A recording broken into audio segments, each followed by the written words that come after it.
In northern Nigeria's Sokoto Caliphate, the dust doesn't just settle on the ground, it settles on souls. For a 6-year-old girl named Amina, that dust tasted like fear. While other children were just learning their ABCs, Amina was being prepared for something else entirely, a marriage to a man 50 years her senior. A man whose face was a map of wrinkles, and whose eyes held no kindness for a child. The night before the ceremony was suffocating, thick with the scent of incense and impending doom. But in the quiet shadows of a local parish, a courageous plan was unfolding. Father Matthew, a Catholic priest, had seen too much injustice to stand by and do nothing. He knew he had to act. Working with a secret network from an international human rights organization, he orchestrated a rescue. Under the cover of a moonless Nigerian night, Amina was whisked away. She had no suitcase, no toys, just the clothes on her back and a small wooden cross given to her by the priest. The journey to Abuja was a 10-hour blur of speeding headlights and whispered prayers.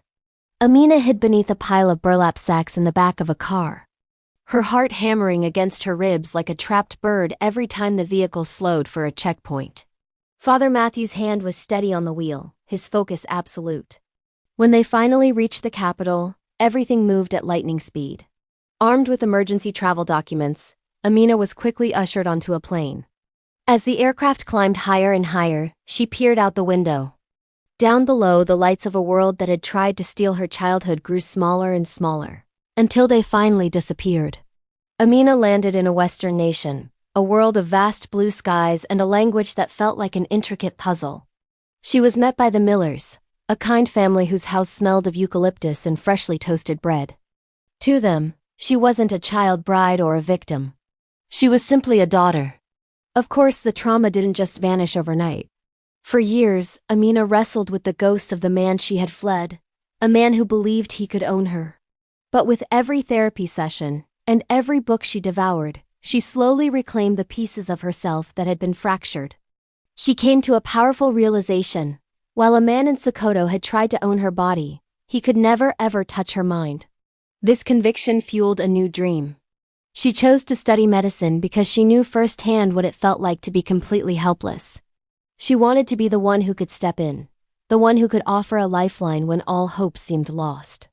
Today, Dr. Amina Miller walks the halls of a world-leading hospital. Her hands, which were once destined to serve a master, now perform life-saving surgeries. She is a board-certified doctor, a living, breathing symbol of what can happen when the world refuses to look away. Her story is a testament to the incredible power of intervention, the bravery of quiet heroes like Father Matthew, and the unbreakable spirit of a little girl who refused to be a statistic. Amina didn't just run away from a marriage. She ran toward a destiny that was always hers to claim. Her journey from Sokoto to the operating room shows us that even in the darkest of nights, a future can be rewritten. Thank you so much for watching. If you were moved by Amina's story, please consider supporting organizations that fight to protect girls' rights around the world.